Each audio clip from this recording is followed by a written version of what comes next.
Gold's hitting record highs, 64% up in 2025 alone. Incredible, right? But what if I told you it's not the rise you should be worried about?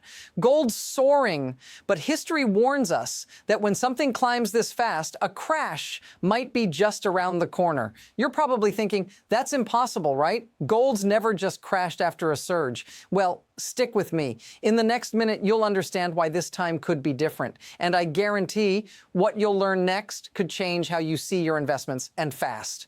Gold's rise looks unstoppable, right? But before you get too comfortable, let's zoom out. What's happening now is part of a much bigger story. This isn't just a one-off surge. Gold's been climbing steadily for a year.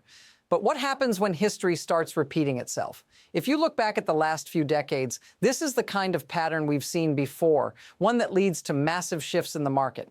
But here's the thing, when gold hits these record highs, it's not just about the numbers, it's about what it signals. Is this just a new era of growth, or is it the calm before the storm? The real question isn't whether gold will keep rising, it's what comes next.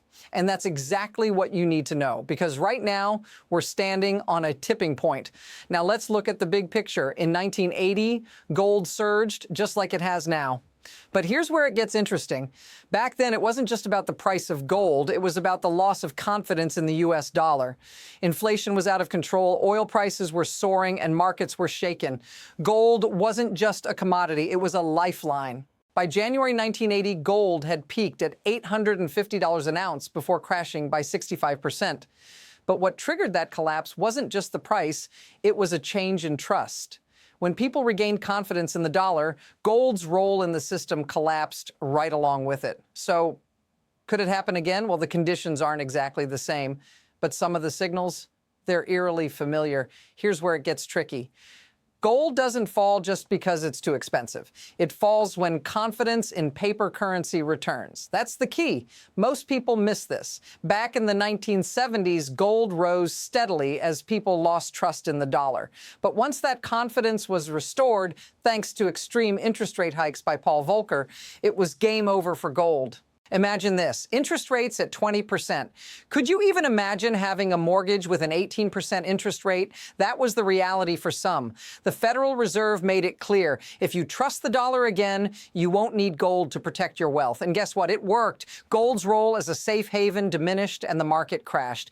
Now let's fast forward. Could something like this happen today? We're nowhere near 20% interest rates and inflation is still high. But could this subtle shift in confidence make all the difference? Now let's look at more recent history. 2011, gold reached nearly $1,220 an ounce right after the global financial crisis. People were still reeling from the aftermath of the 2008 crash, and gold was seen as the ultimate hedge. But this time, something was different. Inflation didn't surge as everyone expected. Why? The answer lies in a few key factors: globalization, weak wage growth, and an oversupply in the market. Despite the crisis, inflation stayed under control, and as reality set in, the gold rally lost steam. But here's the kicker. Gold didn't crash overnight. It was a slow, grinding decline that took years to unfold. From 2011 to 2015, gold fell by nearly 45%. So why did it happen? It wasn't because gold became too expensive, no. It was because the need for gold as insurance against inflation simply faded. The world adjusted, and confidence in the economy was slowly restored. But here's the crucial takeaway. Every gold crash has one thing in common.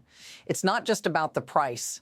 It's about three things happening at once: real interest rates turning positive and staying there, the dollar entering a long-term strengthening cycle, and confidence in monetary policy being restored.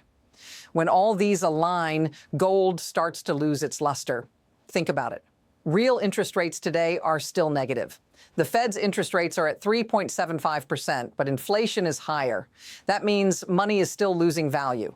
So people are still flocking to gold as a hedge. But what happens if the Fed starts raising rates dramatically and the dollar strengthens? That's when gold starts to lose its appeal again. Now, here's where things get intense. We're seeing rapid shifts happening right before our eyes. Central banks are buying gold at record levels, diversifying away from overexposure to the US dollar. This wasn't the case during previous gold rallies. The demand for gold isn't just from investors anymore. It's coming from the very institutions that once held the dollar as the gold standard. And it doesn't stop there. The US government's debt is at a staggering 120 20% of GDP. That's more than 4 times what it was in 1980. If the government tries to raise interest rates too high, the interest on that $38 trillion in debt would be unmanageable. This reality makes it almost impossible for the Fed to raise rates the way they did back in the 80s. So if the conditions that once led to gold's crash no longer apply, what does that mean for the future of gold? Here's the game changer. The US dollar isn't the safe bet it used to be. Countries around the world are moving away from it. This process is called de-dollarization. And that's a huge shift. As the global reliance on the dollar weakens, gold's role as a global reserve asset is becoming even more important. The bottom line? The dollar lacks a clear long-term bull case. Without a strong dollar, gold could be positioned to continue its climb. But this isn't about to happen overnight. For gold to truly collapse, we would need several things to line up. Real interest rates would need to remain positive.